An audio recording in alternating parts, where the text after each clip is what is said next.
Hi everyone, my name is Ray. I'm born and raised in Beijing, but I went to high school in Australia, and I came back for a degree in graphic design.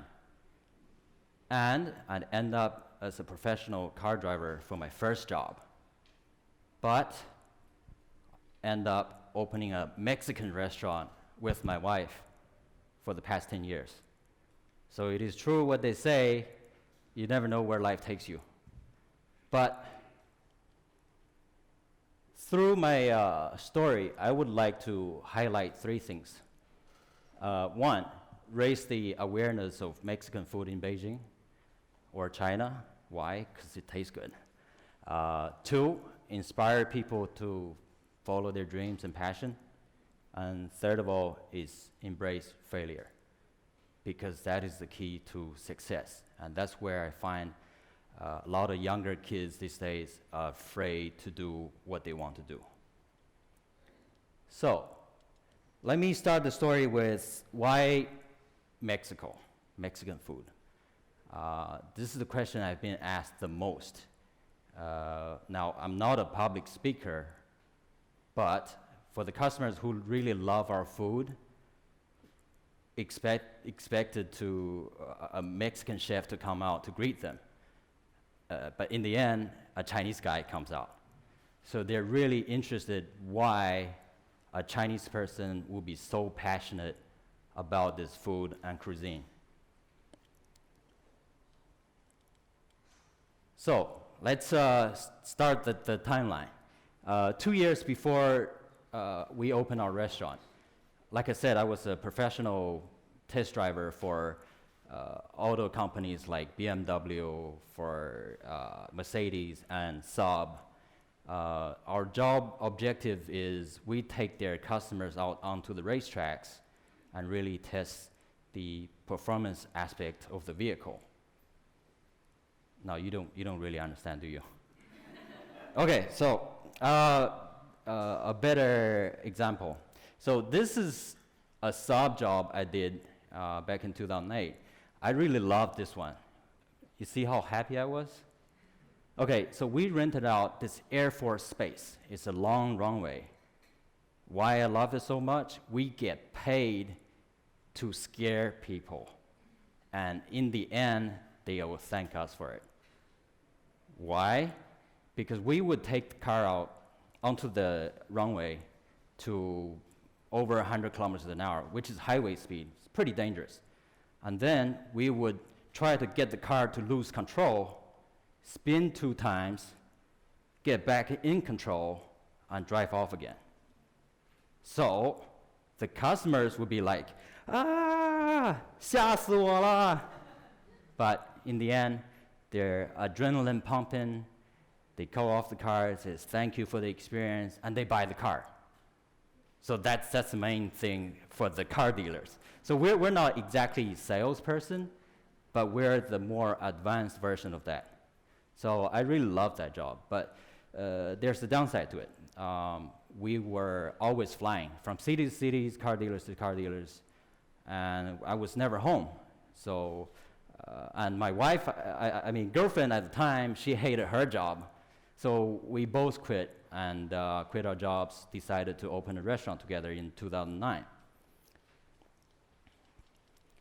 So, beginning of the restaurant, we started late 2009. The business was really bad. We were naive, thinking about opening a restaurant as easy as hire a chef, hire a manager, and voila, money at the door all day, every day. But no, that wasn't the case. So we worked extremely hard for nothing, basically, in the beginning. And what sparkled me for the interest of making Mexican food is this one dish. It's called a quesadilla. It was popular. I don't know why. Maybe it looked like a Chinese 馅饼. Maybe, I don't know. But that sold really well out of all the dishes we had on the menu. So I thought it's interesting. I want to do more of this kind of food. But at the time, I don't know how to cook. So I asked my chef to create more Mexican dishes. But he was not interested. He said, working as Italian or French restaurant, Mexican food is street food, it's crap. So he left, and we didn't know anyone from the industry. So it left me with no choice by stepping in myself, as somebody don't know how to cook anything. I can probably even burn fast food noodles. So that was me. But growing up playing basketball, I really have a competitive nature and was willing to take on the challenge, should I say. So what did I do? I started researching online. I started Google all the recipes. That was the time when Google was still being able to use in China. Started Googling recipes, a lot of trial and error, a lot of testing, thrown away a lot of food because it was, along the way, there's a lot of failures. But in the end, I came up with my own menu. So these are all the actual dishes from 2010. Top left, it's a burrito. It's a giant tortilla bread rolled up with a lot of fillings, almost like a jianbing maybe. Fajitas, it's a big plate with lots of meat on it, and nachos with lots of cheese on it. So despite the flavors, it was gigantic portions, and people came for the value. It was good value. So let me ask you this. Raise your hand if you had this kind of food before. Wow, actually, over half is pretty good. But let me tell you this is not Mexican food. I'm sorry. This is Mexican food that is created in the United States. And the recipes I searched online was all in English. So that came out of the United States. So the real stuff is in Spanish, which I can't do. So finally, as we're picking up business in 2010, this one day would change the course of my life. A lady came in, she's from Texas, she came in and saw our menu and said, "This is not Mexican food. This is called TEXMEX." And she walked out the door. Now that, I don't know, it was really humiliating for me because I didn't know what the differences were, or was it just, I don't know what I was doing. So in the end, I was doing American food or Mexican food created in America.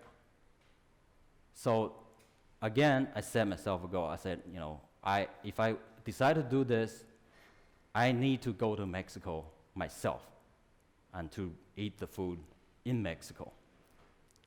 So 2011, I mean, financially, we were still pretty poor. Like, we didn't have enough money to go to this trip together with my wife. So I need to give props to my wife because she gave up her chance for me to go alone for an 11-day period. So in Mexico, those 11 days, in short, two really big memories. First one was a cooking class I signed up for 5 days. That's the first time I actually got to know what the real stuff is. And by the end of this class, I had bought this book. This is my first ever Mexican cookbook. I didn't know who he was at the time, and the teacher told me he is really famous in the United States. Although he's not Mexican, but he has a greater knowledge of this cuisine, and you should read it. It's good for you. So I bought this book, and let's just remember this guy for now. We'll get to that later. Second memory. It was the reason why that got me fell in love with Mexico. Now, I travel a lot through many different countries, but this is the only time I actually saw life. Life is not in, our city lives. People like robots. They eat, they sleep, they go to work, and then they repeat. That's not life. And this is what I see in big cities. But this is different. You hear the music. People are dancing on the plazas. They call it plazas, almost like a guangchang. So people dancing, laughing and joking, kids playing with each other, and of course you have your food carts. So there was sitting on the bench on the side eating this taco. This is a taco. So it's a basic corn tortilla bread filled with perfectly caramelized meats, a dollop of spicy salsa, and you have a little bit of aromats and herbs like onion and cilantro put on top. And you would pick it up, eat it with your hand. You gotta eat it like a Mexican. You gotta twitch your head a little bit and eat it like this. Now, the moment though, I didn't know it was the tacos were that good, or all those things complements each other. The smell, the music, what you see, the whole experience. So that moment imprinted in my head that I set myself a goal. I said, okay, I gotta bring this experience back to China. People need to eat and to experience this. So I came back 2011, worked extremely hard. Come to think of it, for the first couple of years, we were working nonstop for 12-hour days for as long as 2-3 years, which means no weekends, no nothing. The only time we actually get a break is during Chinese New Year. So I came back with that vision in my mind. I created this. As a graphic designer, I started designing a whole new different concept. So this is called El Gran Bocado. So this in Spanish means big bite. As you can see, this little guy opening his mouth like, ah. So this is the logo I designed. And we were doing so well, the two of our friends, we opened 2 other restaurants together. So now we have 3 restaurants. And here's the good news and bad news situation. Let's start with the bad news. The bad news is these 2 restaurants only lasted 2 years. Why? Because we didn't know what it takes to manage different locations at the same time. Obviously, it was a big challenge. We didn't even know our numbers were. In the end, we got killed by the numbers. So $750,000 a year in rent, and we were just now doing it by selling those 50 quiet tacos. It didn't work. But here comes the good news. We were doing really authentic Mexican food that we were recognized by the Mexican embassy in Beijing. So that got me the opportunity to sponsor their Independence Day event for 2 years in a row. That's me without the hat in the middle. And people, like I said, people were enjoying it, almost like that feeling I had in the plaza in Mexico. And the other good news is this has really changed my life completely. So remember the cookbook I bought in Mexico? So this is the guy. It got me the chance to actually meet him in my restaurant. So quick intro, Rick Bayless. He is a world-class chef. He's won no less than 12 different awards worldwide. Or maybe you might know because you lived in Chicago. So he's got 9 different cookbooks, which I have them all. He hosts his own TV show showing the American citizens how to cook real Mexican food at home. And he's the first ever winner of Top Chef Masters Season 1. What that is they're usually the judges for a Top Chef TV show. And this time it's the masters fighting against each other for the crown. So he won against the French chef, Italian chef, Asian chef, and Latin American chef. So that really gave me the confidence, again, for cooking Mexican food. And the story of how I meet him is 2014. Earlier that year, like I said, we only closed during Chinese New Year. I took my wife this time and my family to one of his restaurants. But I knew I wasn't going to see him because celebrity chefs, you don't really meet him just regularly. So I'm just a regular guest, eating and finished eating. I left out a note I printed back home. I said, Chef Bayless, I'm your biggest fan from China. I read all your cookbooks. You have been an inspiration for me. And if you ever come to China one day, we should meet up. And left my email thinking, this is probably it. Nothing's going to ever happen.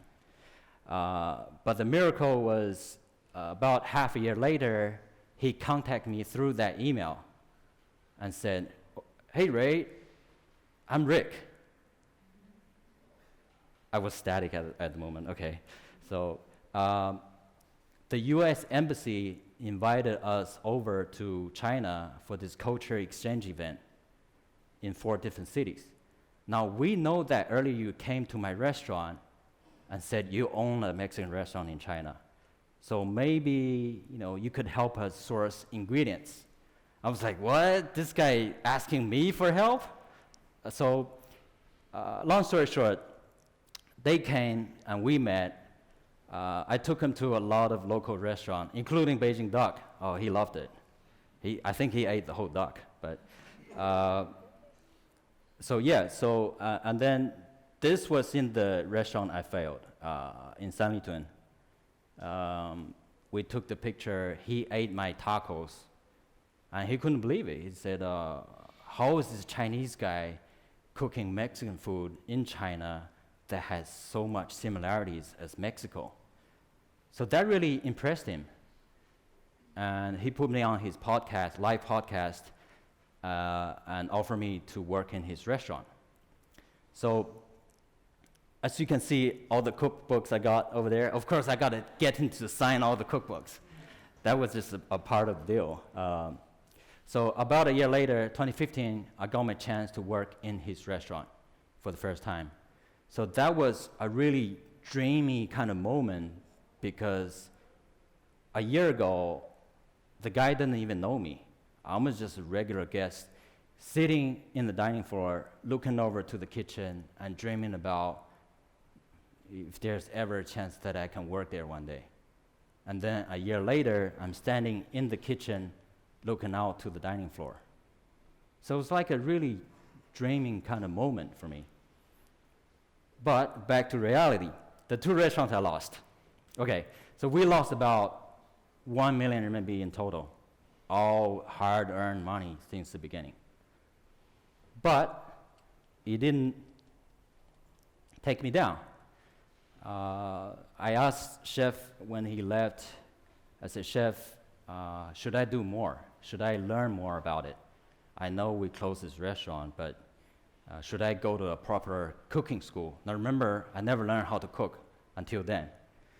So 2016, I made the biggest decision in my life with my wife, is to leave behind our only restaurant, because we were not gonna be like mom and pop restaurants for the entire life. We want to do more. We want to, open more restaurants and see more opportunities. So we decided to leave our restaurant behind. I went to school in Chicago, 2016, to complete a culinary course. So this is the day we completed our final examination. You see how happy everyone is? Yeah, we finished the test. We're now, real chefs. And along the way, I also did a 3-month internship at Chef Bayless restaurant. So these are my amigos. Amigos is friends in Spanish. So these guys are the most hardworking people you can ever see or ever meet. You're thinking, I'm working 12-hour days, it's hard? No, these guys work in 3 different jobs, 13, 14 hours a day. And they don't stop. So I give total respect to the Mexican people.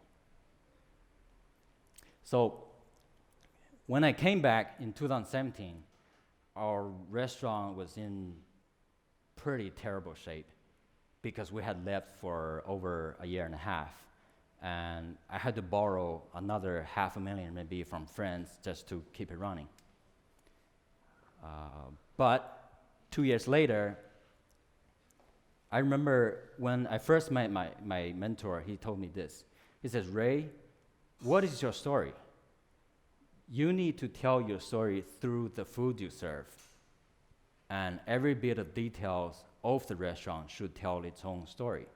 Now, at the time, I didn't know what the hell he was talking about. But after time, it sort of just came, the story sort of just came along. And by summer 2019, as a graphic designer, I designed this whole new menu. It's 100% regional Mexican, nothing that is Tex-Mex. And I was being able to tell all the stories of where I went to Mexico for the dish and how it's eaten in Mexico. And finally, until now, I've achieved the goal from Mexico, giving you the experience. You're hearing the music, you see the colors, and you eat the food along with all those experiences. So all throughout the 10 years, from not knowing anything about food to be an expert in one, we had fought through all the different challenges, through the failures we took, through the risk that we had, but we never gave up. So this is something I really want the younger people to do, or people in all ages, is to follow your dreams and your passion, to not to give up. There's always light at the end of the tunnel. And to finish this, I hope I raise your attention towards Mexican food. Thank you. Thank you.